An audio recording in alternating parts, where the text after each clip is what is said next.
Well, good afternoon, everyone. We'll go ahead and get started. Thanks for being the hardy, brave souls to come to the last session of the day. I'm Bill Yock. I'm with the University of Washington.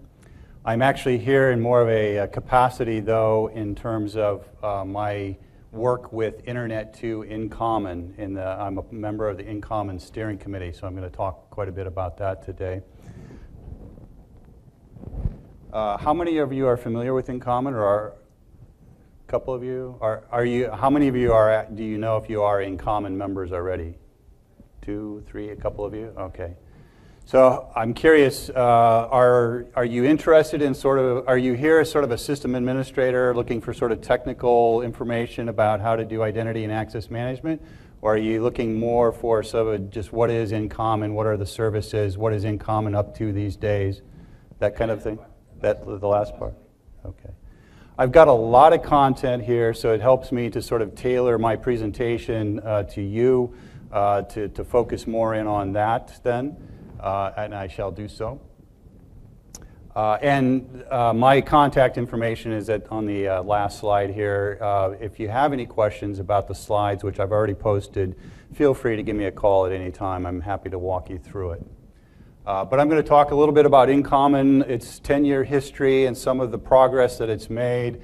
I'm going to talk about some of the upcoming strategic plans that we have in place and how we're really looking to try to expand what we are doing in the InCommon Steering Committee. And that is around what we're calling the new TIER program. TIER, T-I-E-R, stands for Trust and Identity for Education and Research. I love this little slide. You know, in higher ed, we all sort of think that we're special or unique snowflakes, that we don't have anything in common. But I have found just the opposite to be true, especially in a lot of the open source, higher ed, collaborative types of engagements that I've been involved with Internet 2 and InCommon. I'm also a very active member in the Kowali software world. You may have heard in the award ceremony this morning, some of my colleagues won an award around the MyPlan academic planning modules that's being contributed to the Kowali Student Information System. I've been involved in it from an identity and access management standpoint in there. But we have more in common than we don't. InCommon to date has really been centered around 4 broad services. There is the Federation, which is what most people know us as, which is federated identities, right? So that if I'm logging in from the University of Washington, but I need to access a resource at maybe Maryland, University of Maryland, if those 2 universities are in the InCommon Federation, it's easier for me to do that login across those boundaries, right? And that's sort of what the Federation is about, and we provide rules and governance and certification and registration of your identity management systems in that Federation. There is the Assurance program that's sort of the newer and evolving and emerging, and we'll talk a little bit more about this in just a second. This is about raising the level of trust of the identities overall for all of us. How can we have a higher level of assurance that that person is who they say they are? Probably, one of the most valuable services is the certificate service, and this is the the web server SSL certificates, so that you can do the encryption, from endpoints. How many of you use the certificate services? Anybody? Do you know? This is a very cost-effective service. It really pays for itself very quickly for anybody that's interested in that. I can get you more information. It's a one charge for all the certificates that you may need to manage. And we're also sort of a new and emerging thing is working with other vendors to deliver multi-factor or stronger authentication services. So let me talk a little bit more about each of those services in a little more detail. So from a federation standpoint, if you're not federated, this diagram sort of represents what some of the pain points are, right? That is that if I am logging into Google, or if I'm logging into the Canvas learning management system, or if I'm logging into Microsoft's systems or whatever it might be, I have to go and manage my account passwords in each of those places, right? Well, with Federation, there's a trust that happens between those service providers like the Canvas learning management or Blackboards of the world and your campus or enterprise identities, right? And InCommon helps to certify the people that join the Federation that they are following common good practices and that they're exchanging information amongst each other right, so that we can do things like single sign-on, right? And it really does help reduce help desk, password problems and things like that.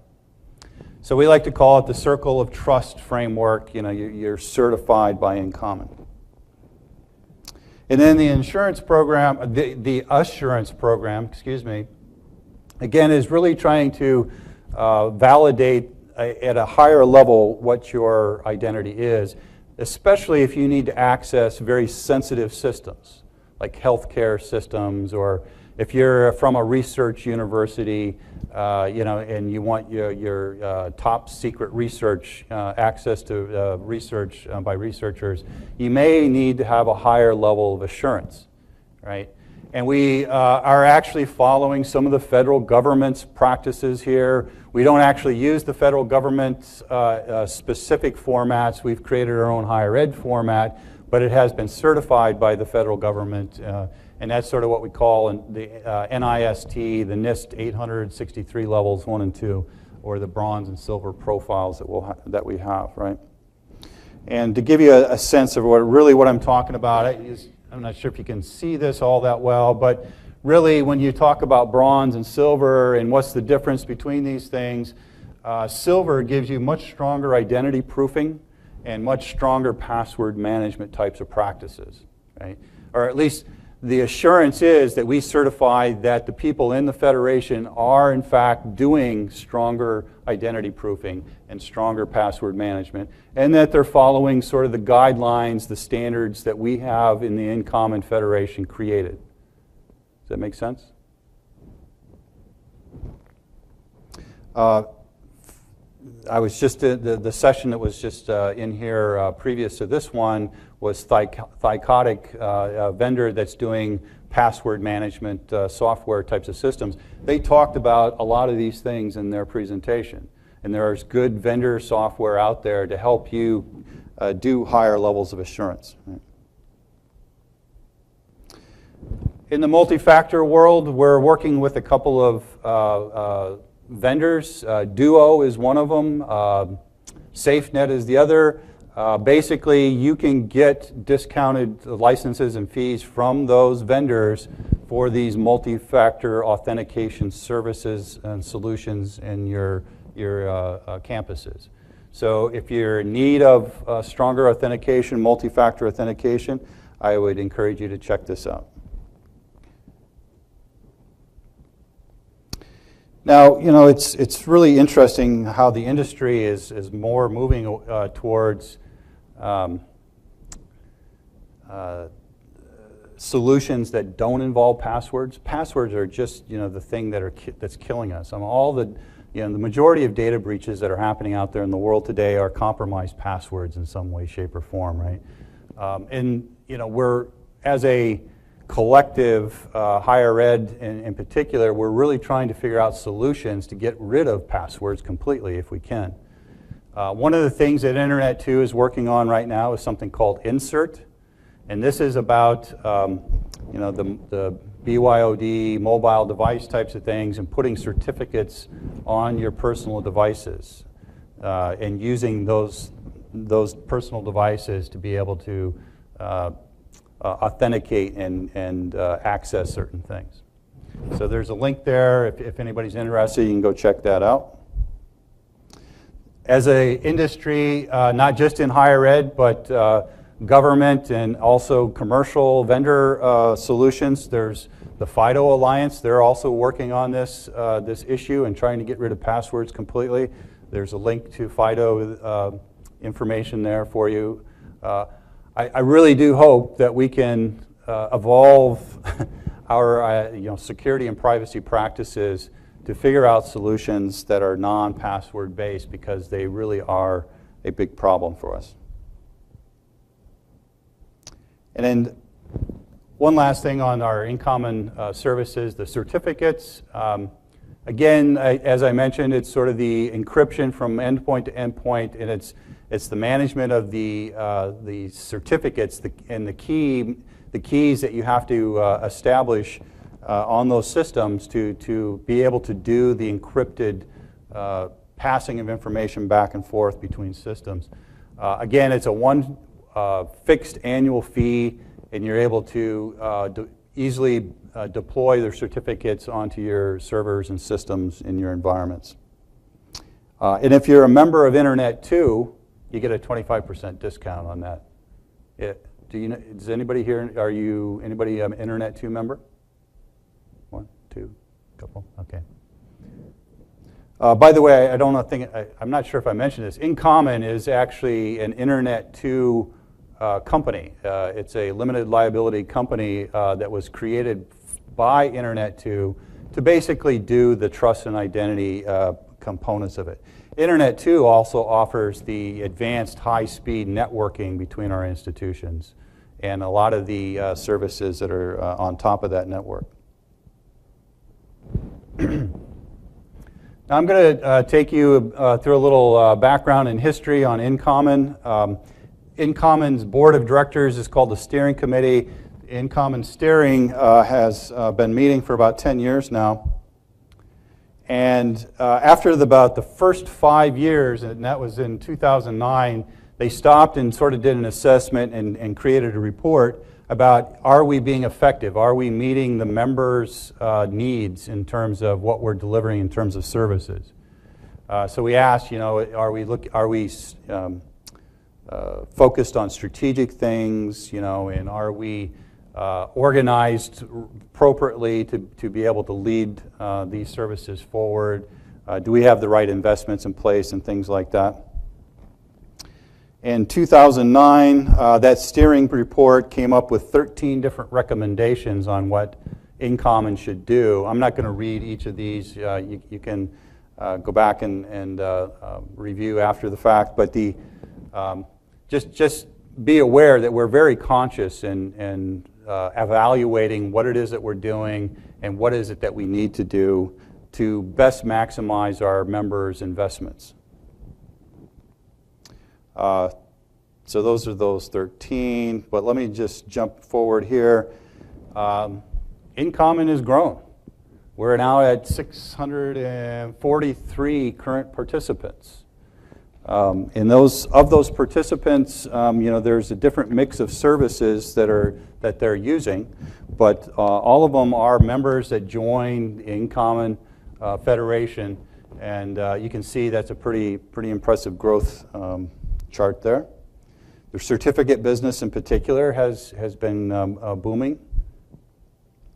And sort of the bottom line on that report was, yeah, it is growing, and because of growth, there's a lot of pain in that growth. And so we need to try to double our efforts to organize and plan and move things forward. We also noticed that it was, working with the federal government, like on the assurance services that I talked about, the bronze and silver, and that took a little longer than we anticipated or would have liked. That's just sort of the federal government bureaucracy, standards bodies, and things like that, and trying to participate and influence them is a little slower than we would like. And also along came Internet 2's Net Plus services. Are you familiar with Net Plus services? So, as I mentioned, Internet 2 has the high-speed networking backbone between our institutions. Well, we're starting to now collectively, I like to call it a buyer's club, right? We're getting sort of purchasing power from some of our vendors that offer discounted licenses and fees to their services. Like I mentioned, the multi-factor companies like Duo, right? Well, they're offering their services on top of the Internet 2's backbone network, and it's being offered to universities, large and small, that need these services to be able to actually quickly and easily contract with these vendors and get up and running. And some of these vendors' products are actually cloud-based or software as a service-based services. For like my university, Washington, Canvas is our learning management system. Canvas is a Net Plus service. You can actually go to Internet to Net Plus and contract through them to get that special buying power, right? And there's a lot of the Net Plus vendors that are lining up out there. So I encourage you to go take a look at who they are and who's coming up.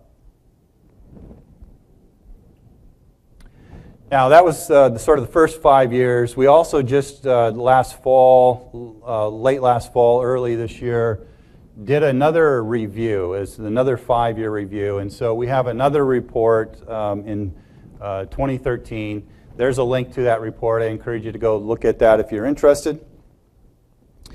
The things that it came up with, again, there's sort of a list of trends and recommendations that came up. And there's 9 of those. I'm not going to read them off to you. But you know, it's basically talking about moving, jump forward here a sec. It's talking about a shift from just trust services to trusted identities. Right? And trusted identities are extremely important, especially for that ecosystem of Net Plus service types of things, right? Like if you want to use Box is a Net Plus one, right? So you have sort of the automatic Box connector. Well, along with that comes the need to automatically provision and deprovision all of these identities across this ecosystem of services and vendors, right? And so we need a higher level of trust about those identities, and tools and processes to help us manage those identities is really sort of what we're talking about. And having higher ed collectively work together to define what we mean by trusted identities is a big part of what InCommon is focused on right now. Ultimately, where we're hoping to go is even having an identity as a service, a identity management as a software as a service model, so that you don't have to actually build up your own identity management teams and infrastructure and things on your own campuses. You could actually contract and provision those things up in the cloud. So that's sort of the moonshot or long goal that we're hoping for here.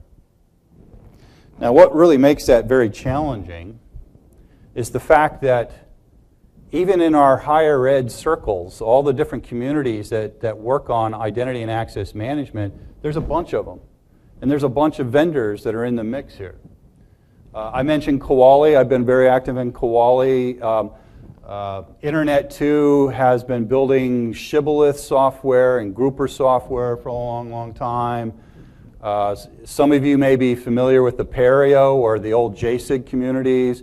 And Apereo has the uPortal, and it has various other more learning management or campus service types of thing. Well, they have their own single sign-on thing called CAS. You know, so it's amazing, this ecosystem, even within our own higher ed circles, this ecosystem of softwares and technologies that have sprung up and been created.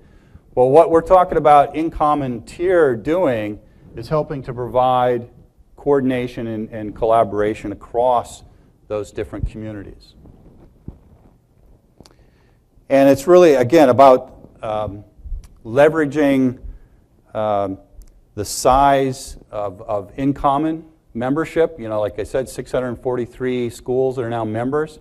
We believe that InCommon is the right organizing entity across all those other things, just because it has a certain critical mass and a large base there. And because it's an Internet2 company, it also has some financial resources and additional resources from Internet2 in terms of funding and investments that are coming along with this. So there's a very active community of identity and access management experts in the InCommon Internet2 circles as well. So that was a little bit about InCommon history, services. I'm going to shift and talk a little bit more about some of the very specific upcoming planned work that we're talking about in terms of tier and how we're going to coordinate and do all these things. I'll skip some of the more technical architecture, framework, standards types of things, or go past them real quickly, and talk probably more about the community collaborations here.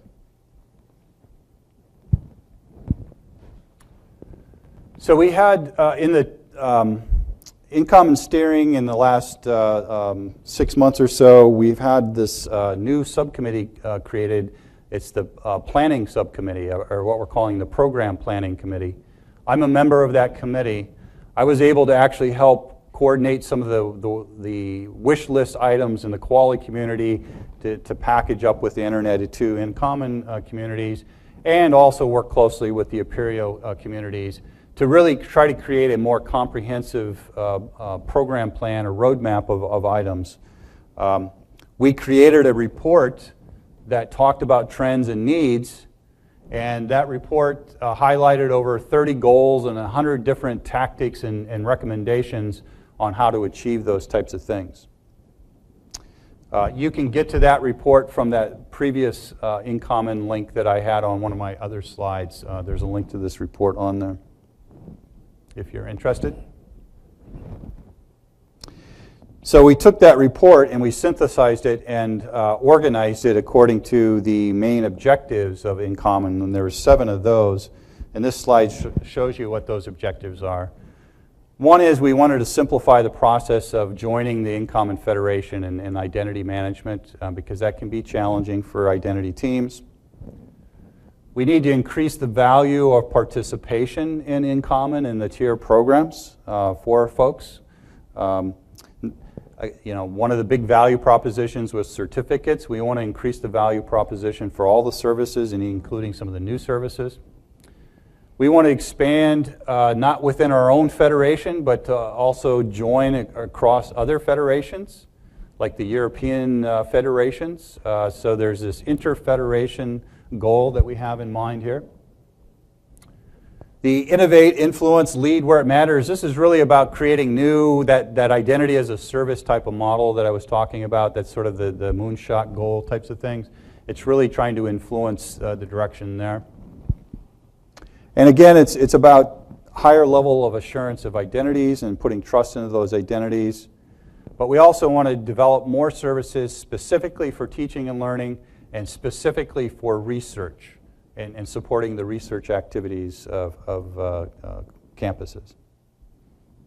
Right. So those are 7 strategic objectives. Again, we had 30 goals, 100 different tactics that were sort of lined up underneath each of these 7. And in 2014, we know it's a big, long list. We don't have enough resources to tackle it all. So we said in 2014, for this fiscal year, we want to really focus on objective number 2, which was increasing the value of participation. And that includes things there that you see, helping with Net Plus, develop more resilient operations for the Federation itself, actually staffing the Federation operations staff at a level that makes sense because of the growth that's going on, and really to work closer with commercial and vendor partners and interests and services. And we said if we could get that done and there's time to do other things, we'd really want to advance objectives 1, 4, and 5. In 2015, we said we think we should really focus on objective number 3, which is develop support for interfederation. I'm glad to say that we've already made some progress on this with the EduGain European Federation, and we're working with them to talk about what does the policies look like for our federation to be joined with their federation, which is a very interesting thing, especially when the Europeans have sort of different thoughts on how you should keep your data private and things like that. So there's a lot of policy formulation types of things going on right now in terms of that interfederation. And if we have time, we'll get to some of those other objectives as well. This is a real eye chart here, so if you hold your hand over your right eye, tell me which line you can read.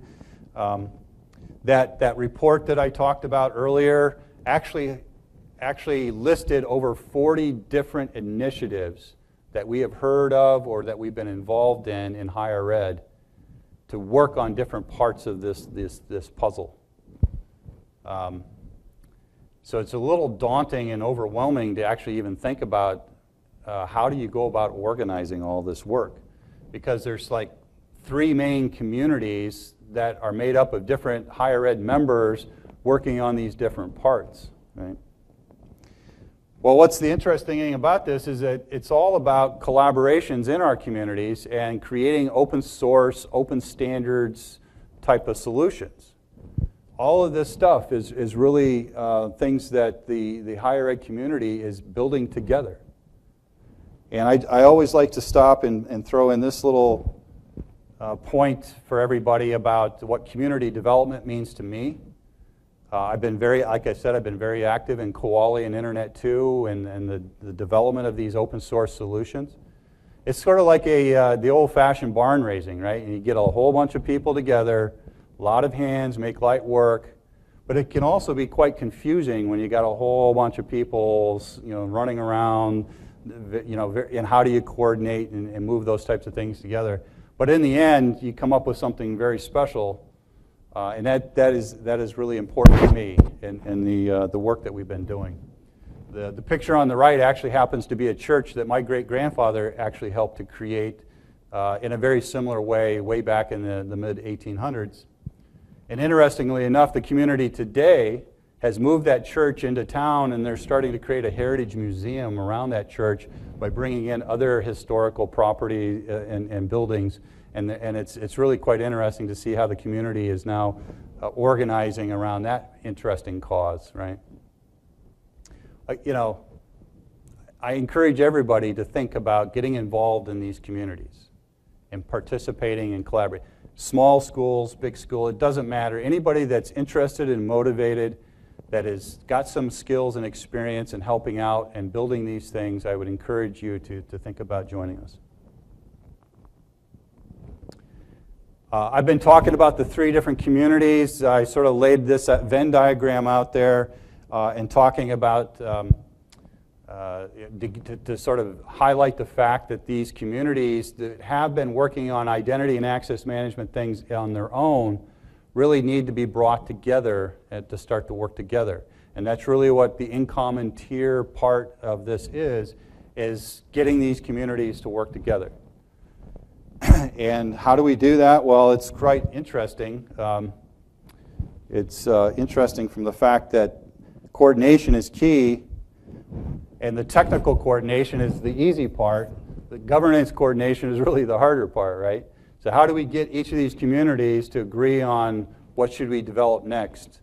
How do we support each other? How do we augment our resources across our communities to work on these things? Is a very interesting challenge. And I've been very active in helping to coordinate the technical stuff in the last couple of years. And we've created some of our own reference architectures and frameworks that I'll highlight and touch on just a second. But it really is about coordinating those communities and working together. So, as I mentioned, architecture frameworks are important for helping to organize our work, and so we created a framework that I call CIFER, which stands for CIFER, Community Identity Framework for Education and Research.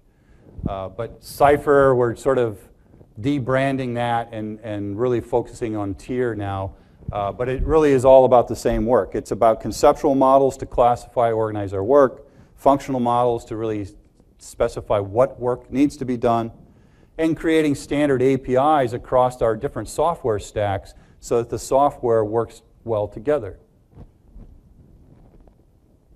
This is a picture of the framework. There's sort of the red boxes are sort of the main areas that things get put into, right? And this diagram sort of talks about the functions within each of those red boxes. So you can see The three big ones in the middle, identity registry, access management, and authentication, credentialing types of things are sort of the big things. And then there's this whole provisioning and integration layer that goes through common APIs to touch all those other systems out there in the world. So that's what the framework's about. And of course, there's an overall arching governance and audit framework. I mentioned those 40 plus different projects. So this sort of shows you where each of those projects falls inside the framework. So Koali Kim is right there in the middle, access management. That's the one I've been working on for many, many years now. But it's also joined with Internet 2's Grouper and various other things, right? So each of these areas have different maturities and different levels of needs. And so we're working together at sort of three different basic approaches. One is that the top thing doesn't exist at all. So we need to build or put in something around governance and audit. But the things in the middle are pretty mature. We just need to figure out how to wire them together better, which is sort of what the provisioning and integration is about. And so, for example, right now there's a really active conversation going on around that protocol called SCIM, sort of in the middle, that box, SCIM. That's all about how do we do the automatic provisioning and deprovisioning of accounts and things like that. And so it's actual standards API work that's going on now.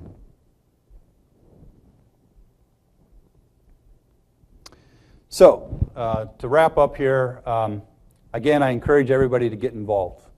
Getting involved is pretty easy. You just contact the people that are running these things and say, hey, I'd like to know more, I'd like to help out if I can. And they'll tell you about the upcoming meetings that are happening on a weekly basis that you can call into, and webinars that you can listen to, and conversations that you can join in on, right? Also encourage you to go to other community meetings. Internet 2's community meeting coming up in Indianapolis at the end of October has got a really strong focus on identity and access management, so I'd encourage you to think about that. And if you haven't become a member yet of some of these organizations, try to go back and convince your folks back in your campuses to join InCommon and join Internet 2 and or Apereo, Koali communities and whatnot. Because the ROI of getting involved is really this: 2 plus 2 plus 2 plus 2 equals 5. Now, you may all would like to think or assume that it's 8, or even great, the sum of the parts are even greater than the whole, more than 8. But the fact is, if I put in 2, and you put in 2, and you put in 2, and so forth, I'm getting more than my 2 back.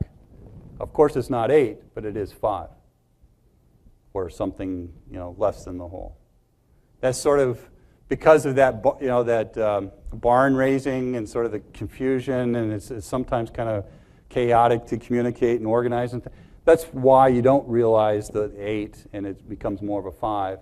But overall, community development efforts, in my mind, are a very strong ROI.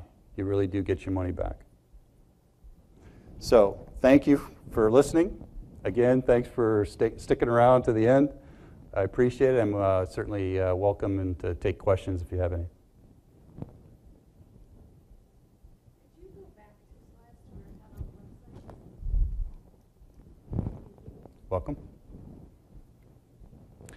It's just also want to point out, it's interesting how our communities evolve over time.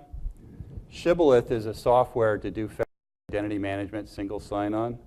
It started in the Internet 2 middleware groups, but it's now its own consortium. It's now its own international consortium of higher eds from across the world that are coming together to sustain that software.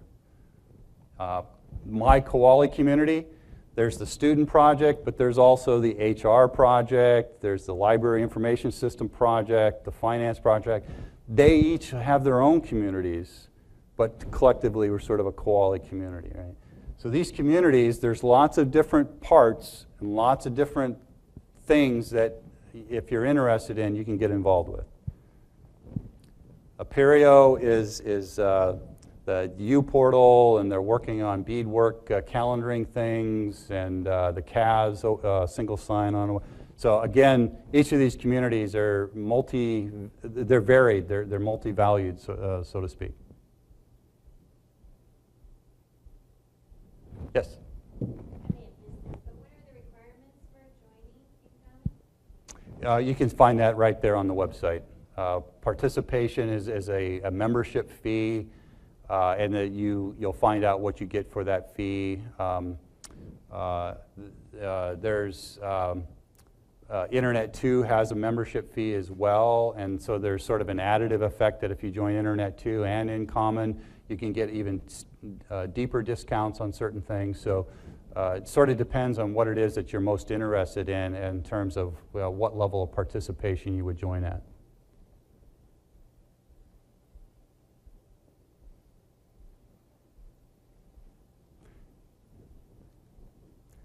Again, feel free to contact me. Did I not give you my contact information? Oh, no, it's there. Just didn't get to it yet. Feel free, if you have any questions after you do review that, give me a call and I'd be happy to chat more.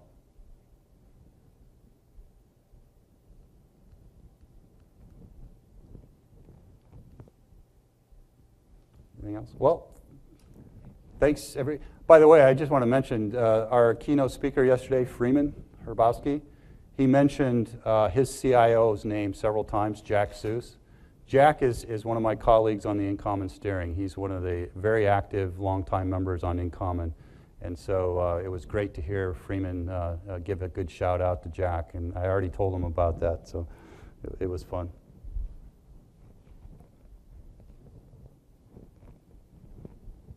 Anything else?